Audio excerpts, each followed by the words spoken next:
Hello and welcome to Tech Deals. In 2017, AMD launched Ryzen, and with it they brought real competition back to the CPU space.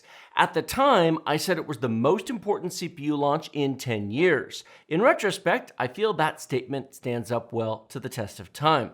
Today, we're going to look at 5 generations of Ryzen 5 CPUs, starting with the Ryzen 5 1600X launched in 2017 and ending with the brand new Ryzen 5 7600X launched just a few weeks ago. I will have upgrade and purchase advice at the end of the video after the benchmarks. Please sit back and relax, grab a drink, grab a snack, and let's get into it.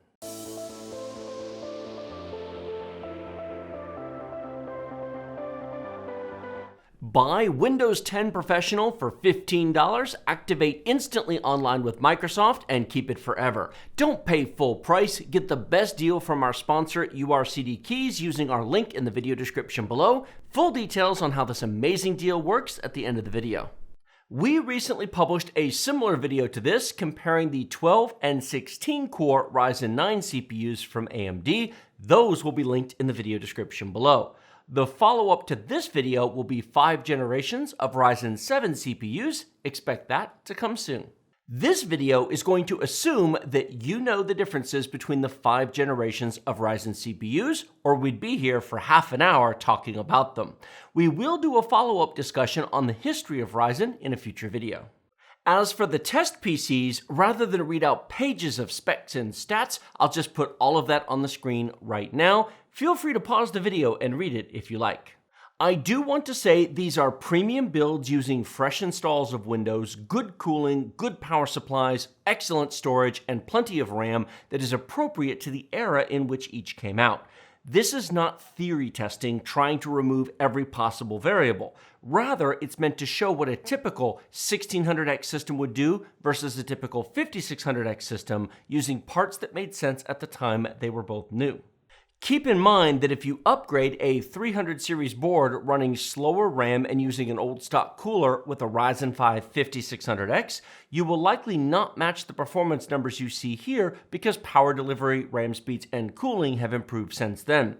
The difference isn't the end of the world, but it's there regardless.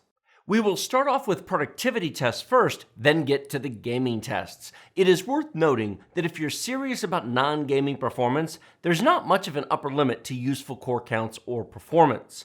These tests are meant to give you an idea of the relative performance of each CPU and how they stack up when all of their cores are in use relative to each other. If you make money with your PC, then the Ryzen 9 7950X or the i9 13900K are both worth a look. 7-zip is our first test. We have broken out the compressing, decompressing, and total numbers for those of you who are interested. However, we're just going to focus on the total number at the bottom of the chart. The 7600X is a whopping 115% faster than the 1600X. That is an impressive performance gain in just 5 years. Having said that, the 5600X gets most of the way there, and it is a drop-in upgrade to most 1600X based systems. It is 71% faster than the 1600X. Not double the performance, but still very impressive. Keep this result in mind when I discuss the recommendations at the end of the video.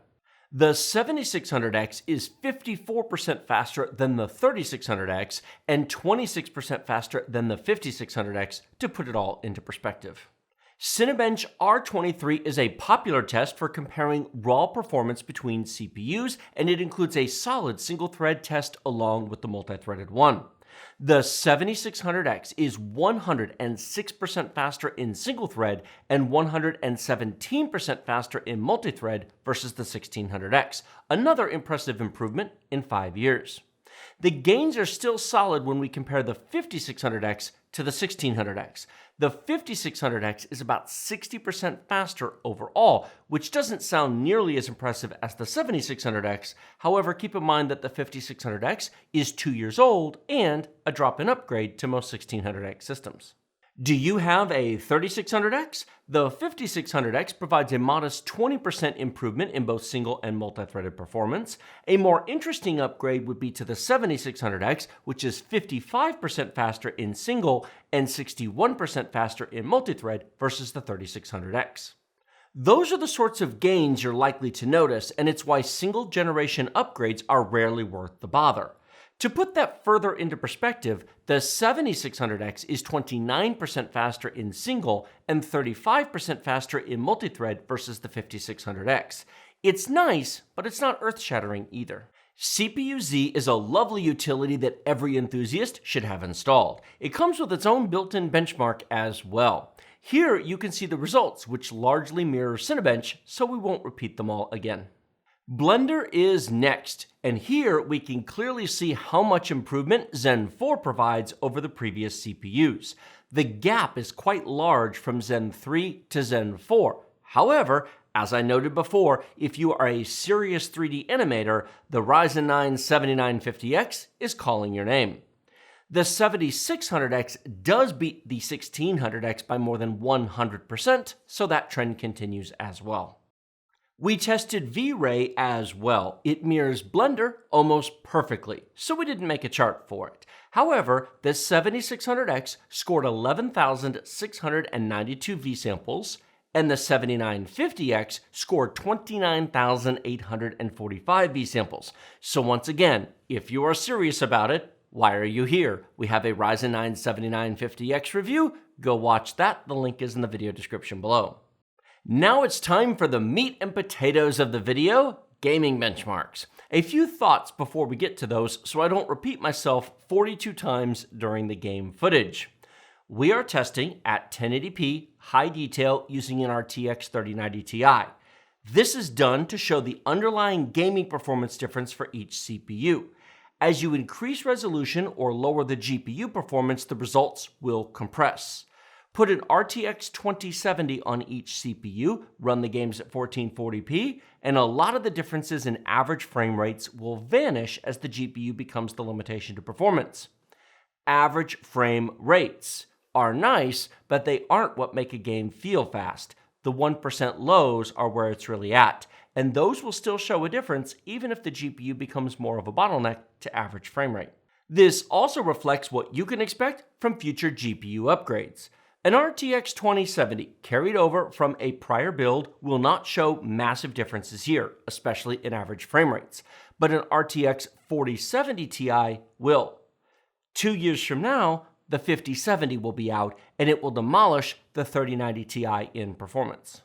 The final point to keep in mind is the monitor that you are using. Not so much the resolution, but rather the refresh rate. 60Hz monitor owners may watch this and think, gosh, the Ryzen 5 2600X is just fine. I get 60 frames per second most of the time. What's all the hype about? While at the same time, 144Hz monitor owners may watch this and think, gosh, my 2600X is crap. It can't even average 144 frames per second. Time for a massive upgrade. Both people are correct for their situations. It's worth keeping in mind what kind of user you are when watching these results. First up is Assassin's Creed Valhalla, a demanding title to run from Ubisoft that showcases just what the new CPUs can really do. We are not going to show every bit of footage from every test since 6 games don't fit well on the screen very well. Here you can see 3 of the CPUs being tested. The 1600X is on top, the 3600X is in the middle, and the 7600X is on the bottom. The 7600X is not double the performance of the 1600X, but it sure is trying. Here is the chart with all the results. You'll notice that we added the Intel i5 13600K at the bottom for your easy reference. We are not focused on that CPU here. It's just there so that you don't have to cross-reference 2 different videos to get those results and compare them to the 7600X. The 7600X is 75% faster than the 1600X in average frame rates. However, it's the 1% lows that really stand out with a 97% improvement. This will be noticed, dramatically so, even if your GPU is not this powerful or you're running higher than 1080p resolution. This is even more so if you compare the 7600X to the 3600X. In average frame rate, the 7600X is 39% faster than the 3600X. Respectable, but nowhere near the 71% improvement in the 1% low. This is why your CPU matters, even if your averages are still okay. Next, we have Battlefield 2042 featuring live gameplay on real servers against real people. We feel that this is the best way to test CPUs as it provides a proper load to the CPU thanks to server interaction, data processing, and real-time gameplay to give us the real experience of how each CPU performs. On the top, you will find the 2600X, in the middle, you'll find the 5600X, and on the bottom is the 7600X. The performance difference from the 2600X to the 5600X is massive. Take a look at the average on the 2600X and compare it to the 1% low on the 5600X. These CPUs aren't even in the same universe despite being on the same AM4 socket. Looking at the chart tells us much the same story, with the 1% low on the 7600X being about equal to the average frame rate on the 3600X. If you have a high refresh rate monitor, then new CPUs are your new best friend. The 7600X is faster than the 5600X, but not by enough to blow your socks off, unless you're a super competitive gamer. However, compared to the 2600X, we are in a whole new ballgame. The 7600X is 145% faster than the 2600X in the average and 141% faster in the 1% low. Next, we have Call of Duty Modern Warfare, the 2019 Reboot Edition in online multiplayer, very similar to Battlefield 2042. In retrospect, this one turned out to be the hardest to test. Consistency between runs is poor, and we often had to play half a dozen battles to find the middle ground. On the plus side, at least we're getting through the battle pass. On the top, you can see the 1600X, in the middle, the 3600X, and on the bottom is the 7600X. Being live gameplay, you of course can't compare them frame by frame as you can built-in benchmarks. However, the CPU usage, GPU usage, VRAM used, and main system RAM used are all reflective of playing a real battle on real servers against real people. At least, that is, on a clean test PC. Do keep in mind all of these machines have a fresh install of Windows 10 or Windows 11 on them, nothing else is running, updates are turned off, and so these are ideal conditions. Here is the chart, which I won't read all the numbers because the story is so similar to Battlefield. The 5600X is pretty nice, but the new CPUs really are a cut above if you want that super premium high refresh rate gaming experience. Next, we have Cyberpunk 2077, a game that should need no introduction. This game is actually playable on a 1600X if you're okay with a 1% low that will not maintain 60 frames per second. While stutters and lag will happen, it is a single-player game, so saves and reloads are a thing. It's an option, at the very least. Having said that, give this game more processing power, and oh boy, are you in for a treat. I played this at home on my i9 9900K and found myself wishing for more CPU at times. That should tell you something. Looking at the chart, the first thing I want to point out is that 6 cores, no matter how fast, are not 8, 12, or even 14 cores. The i5 13600K is only 6% faster in the average versus the Ryzen 5 7600X. However, it is 25% faster in the 1% low. The 7600X is 60% faster in the average and 56% faster in the 1% low versus the 3600X. For AMD fans, that is a solid reason to change platforms right there. The difference is even more dramatic versus the 1600X.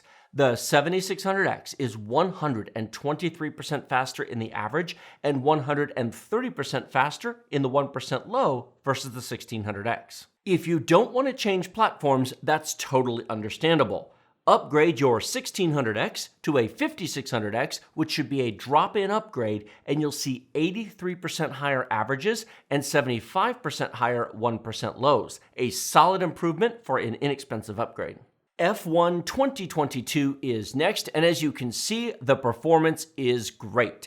Even on the lower end CPUs, we are over 100 frames per second in the average and over 60 in the 1% low. Of course, the 7600X is out of the world at 355 frames per second average and a 1% low that is almost touching 200. It's actually higher than the average on the 3600X. Crazy fast performance. I won't read out all the percentages this time, you get the idea. Faster CPUs are faster. Far Cry 6 is next, and this game is a solid tale of two gamers. One gamer wants to play at 60 frames per second, is looking for a casual, enjoyable time, and simply does not require a super premium experience. This gamer would be just fine using a Ryzen 5 1600X and a mid-range graphics card to enjoy Far Cry 6 at these levels. The next gamer owns a 144Hz monitor and wants their game to feel like warm melted butter being spread over freshly cooked corn on the cob. That gamer should go directly to Zen 4 or Raptor Lake. Do not pass go, do not collect $200, and make sure you have a premium graphics card to go along with it. The 1600X, 2600X, and 3600X will all provide that 60 frames per second the casual gamer is happy with. No need for a whole new PC just yet. The 5600X is an improvement, but it still falls short with the 1% low that is not that much higher than the 3600X. Step up to the 7600X, and now you've got a 1% low almost equal to the 5600X's average. Or step up to the 13600K and your 1% low is now almost equal to your monitor's refresh rate. High-end experiences require high-end computers. Film at 11. It is worth remembering that if you go premium in one area, you need to go premium all the way around, or you end up with an unbalanced PC that really doesn't get you what you were hoping for. Guardians of the Galaxy is next, and this is a beautiful game that really showcases the differences between these CPUs quite well. The 1600X and 2600X are solid, if unremarkable, at around 60 frames per second. The 3600X is a serious step up with a 1% low equal to the average on the 2600X. The early 2010s, this is very much not. Here is the chart with all of the results. Again, I'm not going to read out 15 different percentages. I think the results speak for themselves. Hitman 3 is a heck of a challenging game to run. The 1% lows do not get above 100 even on the best CPUs.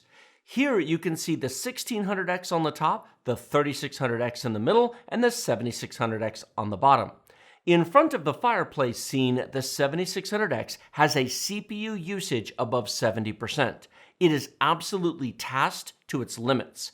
Similar to Cyberpunk, if you want to play games like this, please get a CPU with more than 6 cores. Here is the chart with all of the numbers. The 1600X and the 2600X are fine, if not ideal. The 1% lows are around 30. It is playable, but it really is not that great. The 3600X and the 5600X do step up a bit. Their 1% lows approach but do not quite reach 60 frames per second, and they have averages that rise around 100 frames per second. You actually do have to step up to Zen 4 or Raptor Lake to get the 1% low above 60, and that's at 1080p high detail with a 3090 Ti, no less. Spider-Man Remastered is next, and we're going to do something a bit different this time. We're going to show you the full screen performance of each CPU in sequence so you can get an idea of the whole gameplay experience. Let us know in the comment section below if you like this change-up. It is not something we do very often. The 1600X is solid if unremarkable, holding just over 60 frames per second in the average and 40 in the 1% low. Look at that graphics card usage. Talk about a CPU bottleneck. The 2600X is a slight improvement. Now we're in the 70 plus frame per second range, and the 1% low has improved slightly. Overall, it's better, but not by enough to notice outside of a benchmark. The 3600X shows a real improvement with the average over 100 frames per second this time and the 1% low at 60 frames per second. The graphics card usage has risen, the game overall is smoother and easier to play with reduced input lag that is noticeable at times. The 5600X steps it up closer to 144Hz monitor levels, at least for the average frame rate. And now the frame time graph has started to smooth out with more evenly distributed frames. The 1% low hasn't come up by much, however this really is a better experience for high refresh rate monitor users. The 7600X finally cleans up the frame time graph, and this has become a butter smooth experience.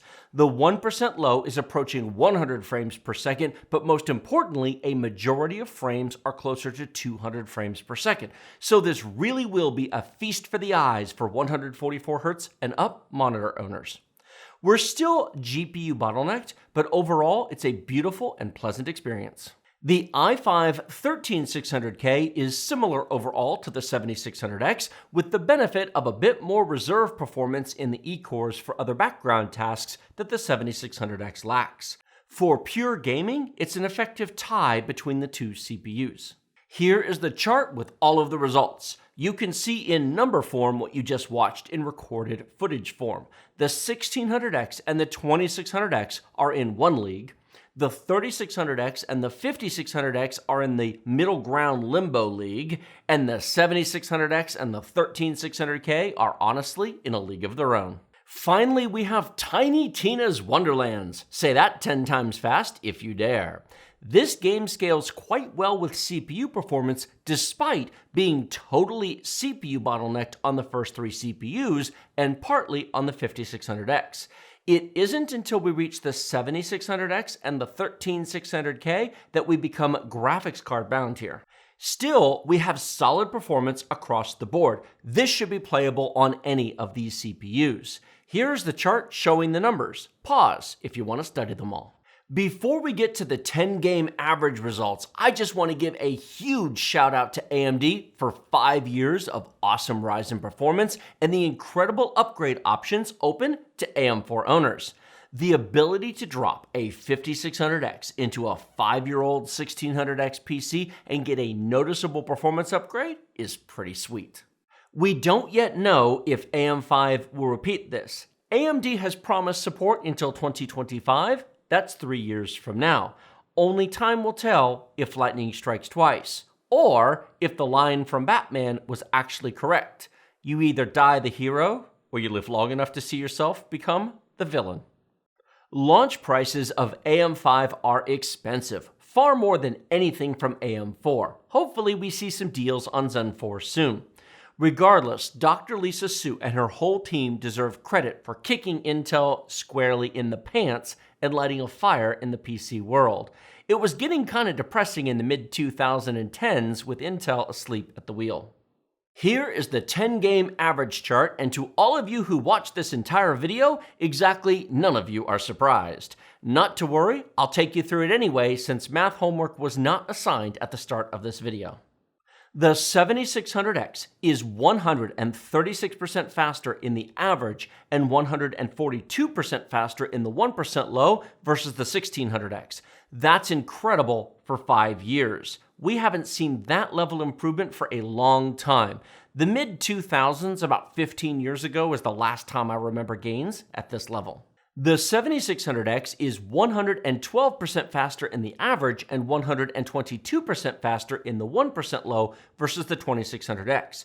Not quite as massive an improvement, but still slap you upside the head with a cold wet fish levels of awesome. The 7600X is 62% faster in the average and 71% faster in the 1% low versus the 3600X. This is not double the performance, but it's still noticeable without benchmarks or a frame rate counter. It is a solid upgrade for anyone looking for an awesome experience. The 5600X is where it becomes questionable as to the value of an upgrade, as the 7600X is 28% faster on average and 33% faster in the 1% lows. Those are big gains for a single generation, but it's an expensive upgrade to get them. Those results are impressive. Zen 4 is a serious step up in performance, if only it didn't cost so much. If you're watching this in the fall of 2023 and you're yelling at your monitor right now, "Hey tech, don't you know, Zen 4 is cheap now?" Well, no, I don't know that in November of 2022 when this is being written. If that ends up being the case, then awesome. Everybody is a winner. For existing early AM4 owners, the deal by far is to drop a Zen 3 CPU into your AM4 board and call it a day, at least for a while. The Ryzen 5 5600X has been as low as $129 recently, and slightly more budget 5500 has been under $100. The 5600X is 84% faster on average and 82% faster in the 1% lows versus the 1600X. Now that's not nearly as dramatic as the 7600X, but it's a sub $150 drop-in upgrade. The value here is off the scale. The 7600X is 66% faster on average and 67% faster in the 1% low versus the 2600X, still 100% worth doing an upgrade, more or less for anyone who owns one. These are huge gains that will be easy to notice. The 5600X is 27% faster on average and 28% faster in the 1% lows versus the 3600X. This is where it gets harder to give advice because those gains, while solid, aren't a cold bucket of water dumped on the head obvious levels of improvement. Still, you can sell a 3600X CPU for about $80 and you can buy a 5600X for about $130. So you're looking at $50 to gain about 30% performance. Let's see, how do I put this? Folks, why haven't you all upgraded already? AM4 is just screaming for a Zen 3 drop-in upgrade, at least if you can either repurpose or sell your existing CPU. These prices make for an easy upgrade decision. So who should buy Zen 4, you ask? Honestly, people who don't already own AM4. Zen 4 is expensive. It can make sense if you're completely changing platforms anyway, moving from an i5 6400 or an i5 8400 or an FX 8300 or something else older that needs a complete system replacement. Or you can buy an i5 13600K, you get 14 cores for the same money, less expensive motherboards, less expensive DDR4 RAM that does not matter unless you're on a RTX 4090, and you can keep it for 3 or 4 years and call it a day. The choice is yours. Looking for a Windows 10 or 11 product key, but you don't want to spend $100 to $200 for it? Our sponsor URCD Keys provides discounted Windows keys at amazing prices.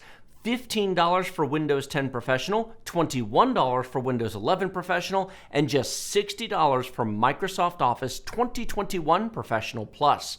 These product keys are the real deal. They activate directly with Microsoft Online, link to your Microsoft account, and they work forever.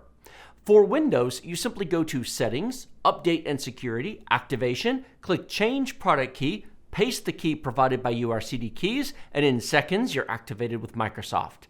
For Office, go to setup.office.com, sign in with your Microsoft account, paste the product key provided by URCD Keys, and then download Office 2021 Pro Plus directly from Microsoft. Remember to use the discount code TD20 to save 25% off the already deeply discounted prices and support our channel at the same time. We have been using product keys from URCD Keys for almost 5 years now without any issues and encourage you to do so as well.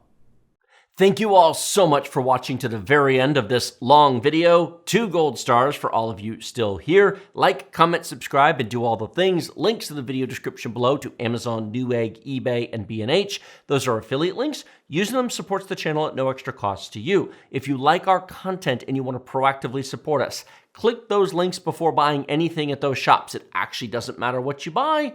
It does support us. As far as upgrades go, if you've got a 3600X, consider a 5700 or a 5900X as opposed to a 5600X for maybe a bit of a more dramatic upgrade experience. Yes, the 5800X 3D exists. We're going to do a separate video on it. It's an option. If you've got one of these older CPUs, then honestly, a sub $150 upgrade is insane. The 7600X is a hard sell with only 6 cores. The 13600K does make more sense unless you really, really value the AM5 and you think they're going to provide more than 3 years of upgrade experience on that. They might. I just personally built, side note, I just personally built a Ryzen 9 7950X for my personal home gaming PC.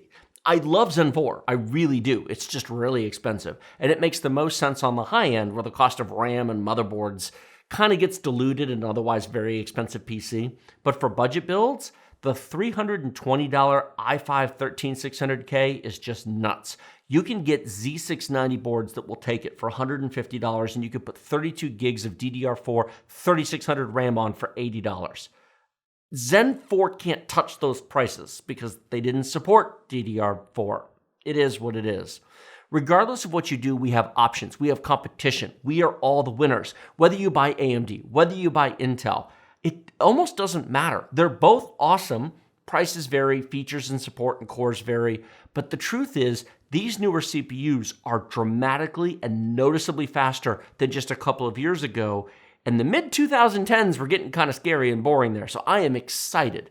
Thank you to AMD for all of this awesomeness. Thank you to all of you for watching this video. And I will be back next time with the Ryzen 7 version of this video. Maybe a little bit shorter next time. Thank you all so much for watching. I will see all of you next time. This is the 5 generations of Ryzen 5. 5 and 5 to Zen 5, Zen 4. See, they screwed it up.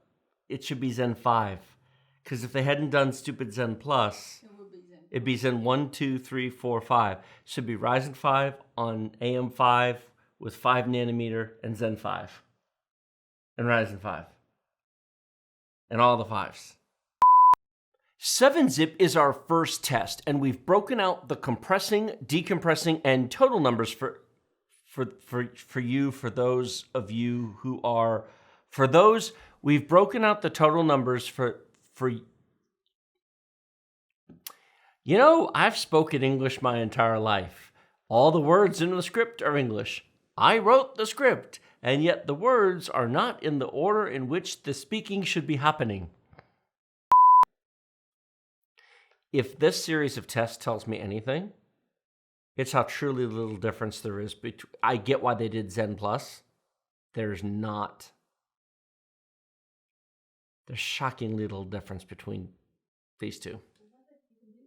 The gap is quite large from Zen 3 to Zen 4. However, as I noticed before,